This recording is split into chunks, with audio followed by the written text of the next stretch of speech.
Set দেশ যাবো, ticket আছে। কি আছে? দেশ যাবে? কদিন হয়েছে? এখন কাজ করো, কাজ আছে, পরে দেশ যাবে। মনে হচ্ছে দেশ যাবে, তাহলে মনে হচ্ছে নি আবার জোরদার পার্টি হবে। কি আকাশ, আবার জোরদার পার্টিটা হবে মানে? ভালো কি বলছি। কি হচ্ছে? পরে? কতদিন হয়েছে জানো? 6 মাস হয়ে গেছে। এরপরে আমার বউ থাকবে তো? আমি জানি নি আমি দেশে যাবো। বউ কি তোমার একার আছে নাকি? কাজ এখন কাজ করলো কদিন, তারপর দেশ যাবে। এখন কাজ আজকে আবার গন্ডগোল লাগাবে। কি বুঝবে? রাত 12টার পর তো তুমি বাসায় চলে যাও। এখানে দোকানে থাকার মর্মটা তুমি বুঝবে। 6 মাস হয়ে গেল, আর কত দেরি করবো? আমি জানি না, ভাই আমাকে ঘর ছাড়ো, আমার খাতায় সব করো।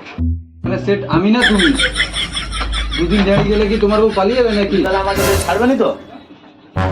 তোমার কাছে তোমার গাড়ি গুঁজলো, আমার কাছে সব করতো।